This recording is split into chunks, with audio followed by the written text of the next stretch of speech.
Whew.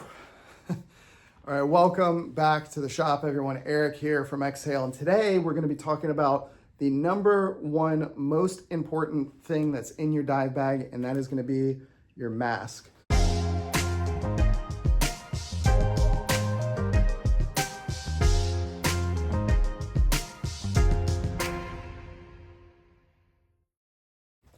All right, so masks are a little bit of a finicky subject for a lot of people. There's a lot of personal preference involved. There is no best mask on the market. They all come in different shapes and sizes. Everybody has a different shaped face. Some people are blessed with beautiful ones, some blessed with this. Really what it comes down to is trying on a lot of different options and seeing what fits the best for you, what's gonna be the most comfortable. There is nothing worse, I can promise you, than going on a dive trip with a mask that doesn't fit right, or maybe your mask breaks and you're stuck using somebody else's, and it just drills a pressure point into your forehead or on your nose, or it leaks like crazy. There is nothing that will ruin a trip more than your mask not fitting correctly. So I'm gonna start out by kind of running through a couple different options of masks, like key features of different styles.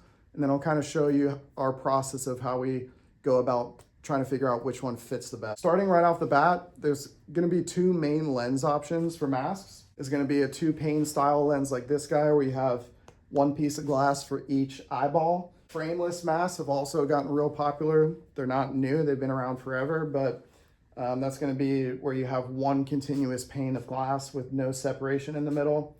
No real pros and cons to either one of these other than just personal preference. The main difference being a lot of these frameless masks have a little bit better visibility down the center line of your eyes. They also tend to be slightly higher volume masks. So what I mean when I say that, it's going to be kind of our next point here. Masks all come in generally what you consider a low volume or a high volume mask per se. There's no real defining line as what is or isn't a low volume mask, but you kind of know when you see it. A low volume mask is going to be something like this, and what it's referring to is the amount of airspace that's inside of that mask when you're wearing it, right? So the less airspace inside, the less air you have to use from your lungs to equalize that airspace. Now, it doesn't really become an issue until you're doing some much deeper diving. Does it help all around? Yes, it can. You always want to you don't want to use a ton of air for equalizing. Generally, we'd say like 80 and beyond is where the volume will start to make a big difference. I always tell people never sacrifice comfort for volume. So that's kind of you're gonna hear the word comfort a lot in this video. From there, you've got different lens options for like mirrored lenses, tinted lenses, stuff like that. The tinted lenses can be nice in like real bright sunny conditions. They're gonna take a little bit of that brightness down, make it maybe a little more comfortable. They're gonna add, sometimes the tinted lenses, they're gonna give you a little more color pop or contrast at depth. However, factor in that if you're diving a little bit adverse visibility conditions, whether it's overcast or just cloudy, if the water conditions are low vis conditions, they are going to make the water that much darker. So I tend to always recommend sticking with just a plain clear lens. Some of these that are like masks that are a little bit heavy mirror, such as this guy over here, has like a pretty aggressive mirror to it. Kind of the argument to be made for that, a lot of people say that the fish can't see your eyes when you're wearing the mirrored lenses. Some people swear by it.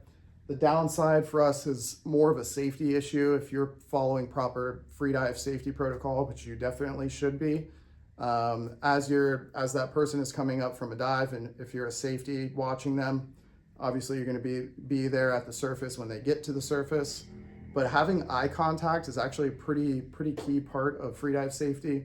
You can tell a lot about what's happened in somebody's dive just based on how their eyes are acting. So it can help you kind of prepare for a hypoxic event if something's going to happen. You can get a lot of that information feedback just by having good eye contact with the diver. So we always tend to steer people away from mirrored lenses and away from tinted lenses for those couple reasons. As well as the clear lens is just going to be the most versatile. It's going to be the best in every condition. Got some cool stuff with like camera features. You can throw GoPros on some of these. I do find A lot of these are a very similar frame style, so they fit a specific face, and if it doesn't fit your face, you're gonna hate it. I personally can't wear them because I get really bad pressure points, and I also don't like the additional weight attached to the mask itself.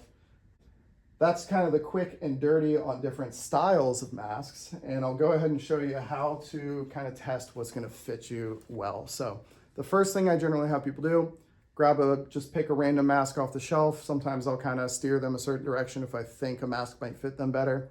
But generally what it comes down to, I want you to rest that mask lightly on your face. I don't want you to really like squish the mask around and maneuver it to try and get it into a better position. What we're checking for is to make sure that it seals naturally. I can force any mask up here to seal on my face, even the youth size mask and stuff like that. But we want to make sure that you can just rest that mask on your face lightly. See, I'm not putting any real pressure on it. Inhale through your nose a little bit, and it should seal on its own. Just like that.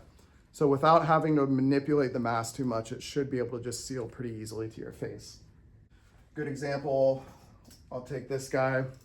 This one doesn't seal on me very well. It does a little bit, but I can place that on my face, inhale through my nose, and you can see it's not going to seal very well for me. Now I can make it seal, but even when I'm trying to make it seal,